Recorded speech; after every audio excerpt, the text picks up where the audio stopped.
오늘 또 그대의 최고의 날입니다. 임은미 선교사 묵상입니다.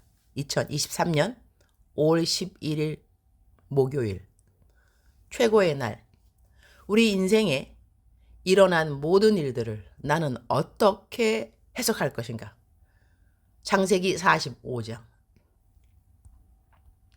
현재 내 묵상이 들어가고 있는 곳은 서울구치소를 비롯하여 약 12개의 구치소 및 교도소가 있다. 그곳에서 내 묵상을 읽는 어느 묵상 식구가 보내온 손글씨 편지의 일부분을 올려본다. 2. 임은미 선교사님 생략. 요즘 프리즌 리바이벌 사역을 통해 전국의 많은 재소자분들께서 저와 같이 묵상을 받아보며 은혜 받고 있다는 소식을 들었습니다.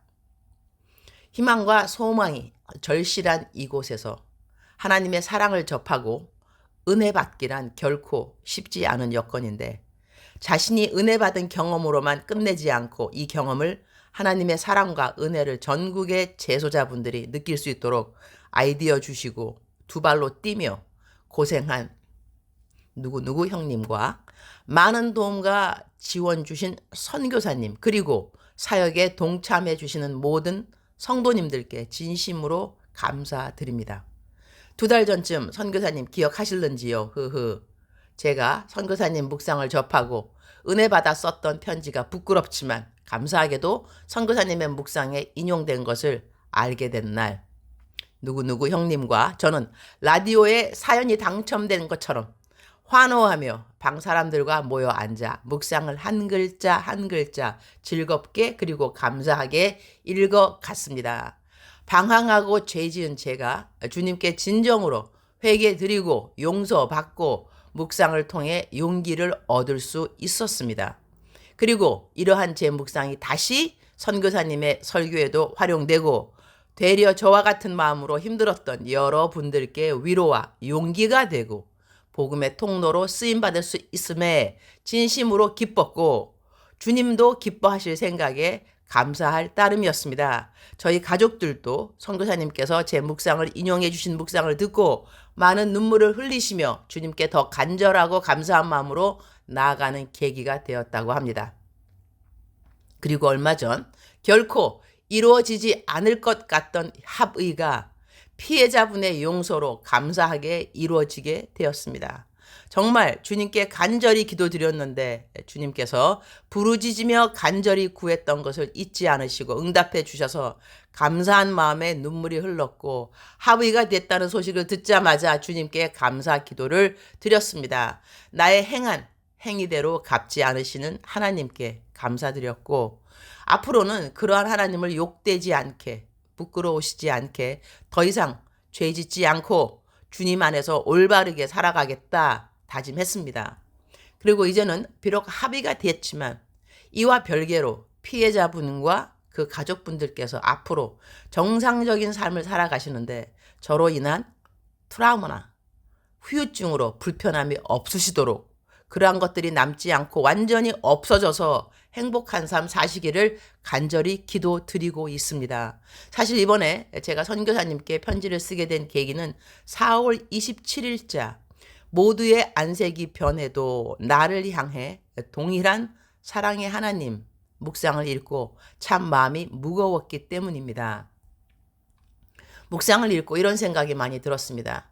후에 내가 출소해서 새 삶을 열심히 즐겁게 잘 살게 된다면 피해자분께서 자신에게 상처 줬던 내가 잘 산다고 괴로워하고 힘들어하지 않을까?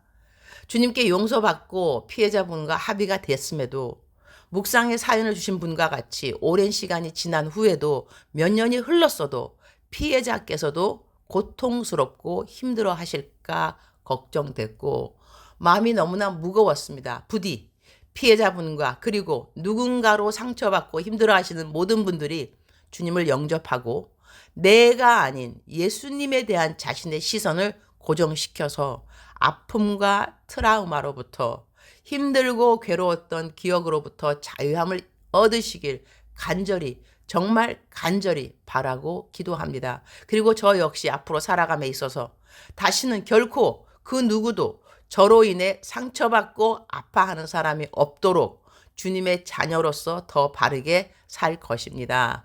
또한 출소 후 주변에 과거에 받은 상처와 준 상처로 힘들어하는 사람들이 있다면 이들이 예수님을 영접하여 정신적, 심적 고통에서 벗어나 살아갈 수 있도록 전도도 열심히 해야겠다. 그런 생각도 하게 되었습니다.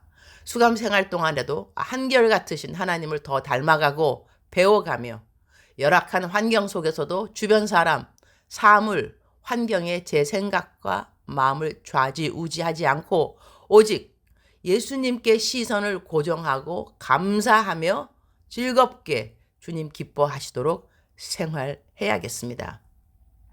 중간 생략. 요즘 얼마 남지 않은 선고 기일을 앞두고 하루에도 수십 번씩 기분과 심정이 오락가락합니다. 그러나 항상 가장 좋으신 길을 예비해 주시는 주님, 모든 것을 주님 계획하에 형통하게 이루어주시는 주님, 항상 선하신 주님이 저와 함께 하심을 믿습니다. 제 마음이 힘들 때마다 더 주님을 의지하고 찾고 믿을 수 있도록 기도 부탁드립니다. 그리고 어떠한 결과에도 주님의 뜻을 담대히 받아들이며 주님께 더 간절히 나아갈 수 있는 제가 되기를 간절히 기도드립니다. 선교사님, 항상 건강하시고 오래오래 묵상 들려주시길 간절히 소망합니다. 저도 열심히 신앙생활 해가며 마음이 힘든 순간순간마다 염려를 내려놓고 더 주님을 붙잡고 기도와 간구로 주님께 매달리며 이겨 나가겠습니다. 부디 세 번째 편지는 사회에서 보내드릴 수 있기를 바라며 이만 글 줄이겠습니다. 사랑하는 그대여 사랑합니다. 사랑하는 그대여 축복합니다. 오늘도 내일도 매일매일이 그대의 최고의 날입니다. 창세기 45장 5절. 당신들이 나를 이곳에 팔았다고 해서 근심하지 마소서. 한탄하지 마소서.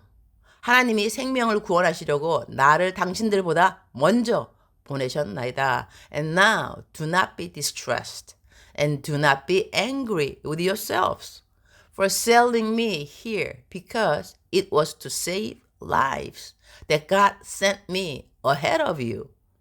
요셉은 형들에게 자신이 누구인가를 밝히게 된다.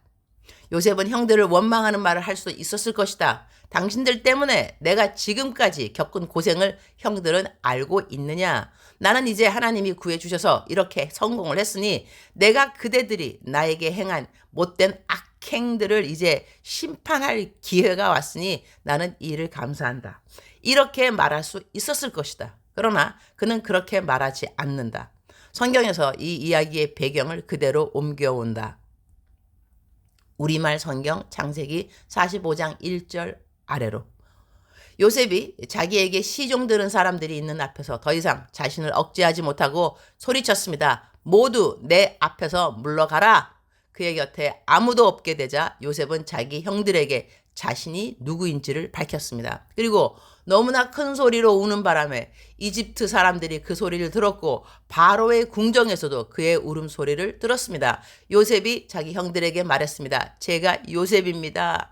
아버지께서 아직 살아 계십니까? 그러나 형제들은 요셉 앞에서 너무 놀라 도저히 대답을 할 수가 없었습니다. 요셉이 형제들에게 말했습니다. 제게 가까이 오십시오. 그들이 가까이 오자 요셉이 형제들에게 말했습니다. 제가 형님들이 이집트에 팔아버린 형님들의 동생 요셉입니다. 하지만 형님들이 저를 이곳에 팔았다고 해서 근심하거나 자책하지 마십시오. 이는 하나님께서 생명을 구하시려고 저를 형님들보다 먼저 여기로 보내신 것이기 때문입니다. 2년 동안 이 땅에 흉년이 들었지만 앞으로도 5년 동안 밭을 갈지도 못하고 추수도 하지 못합니다. 그러나 이 땅에서 형님들의 자손들을 보존하시고 큰 구원을 베푸셔서 형님들의 목숨을 살리시려고 하나님께서 미리 저를 보내신 것입니다. 그러므로 저를 여기에 보내신 분은 형님들이 아니라 하나님이십니다. 하나님께서 저를 바로의 아버지와 그의 온 집의 주인과 이집트 온 땅의 통치자로 삼으셨습니다. 이 성경 말씀을 보면서 우리들의 삶에 어떠한 일이 일어났던지 그것을 해석하는 방법은 우리의 선택이라는 생각이 든다. 요즘은 원망하고 남을 탓하고 복수하고자 하는 마음보다는 이러한 상황을 하나님이 허락하셨고 그 허락하심은 악을 선으로 바꾸실 수 있는 하나님의 선하심을 우리에게 보여주시는 것이라고 하겠다. 주님, 오늘 또 최고의 날입니다. 제 삶을 돌아보면서 원망하고 남을 미워하고 탓하기보다는 나의 삶을 통하여 하나님의 선하심이 이 땅에 나타날 수 있기를 기도하는 마음이 더 주님이 기뻐하시는 마음이라는 것을 배우게 되어서 감사합니다. 우리 삶에 가장 귀한 것은 생명입니다. 그리고 그 생명보다 더 귀한 것은 영생, 즉슨 영원한 생명이 되는 것이지요. 그러니 우리가 이 땅에서 어떠한 일을 만났던지 간에 그 일로 인하여 우리가 영생을 우리에게 주시는 예수님을 만나게 된다면 그것처럼 악이 선으로 바뀔 수 있는 일이 있을까요? 저의 삶의 모든 것이 복음의 통로가 될 수 있도록 저를 사용하여 주시기를 기도드립니다. 주님 사랑합니다. 주님 감사합니다. 오늘 또 우리 주님 저를 보시면서 하루 종일 기쁘시면 참 좋겠습니다. 사랑하는 그대여, 사랑하는 그대여 출석 부르고 있습니다. 대답하셔야죠. 사랑하는 그대여, 사랑하는 그대여, 사랑하는 그대여. 오늘 또 하나님은 그대를 사랑하는 나의 딸아, 사랑하는 나의 아들아 이렇게 부르시고 계십니다. 하나님은 오래 참으시는 분이십니다. 그래서 성경 말씀 고린도전서 13장에는 사랑은 오래 참고 이렇게 시작됩니다. 사랑은 오래 참고 하나님은 사랑이라고 하셨으니 하나님은 오래 참으시고 이렇게 하나님의 성품이 시작될 것 같습니다. 하나님은 오래 참고 하나님은 그대를 이 시간 참고 계십니다. 그대가 악행을 했다 하더라도 그대를 참고 계시는 하나님이십니다. 그대의 마음속에 원망과 시기가 가득해도 그래도 하나님은 이 시간 참고 계십니다. 이렇게 참는 모든 이유는 그대가 영생을 얻게 하려 함이라 라는 생각을 하시고 주님께 돌아오는 시간 되기를 축복합니다. 그대가 하고 있는 후회할 만한 모든 일에서 돌아서는 그대가 되기를 축복합니다. 사랑하는 그대여 사랑합니다. 사랑하는 그대여 축복합니다. 오늘 또 그대의 최고의 날입니다.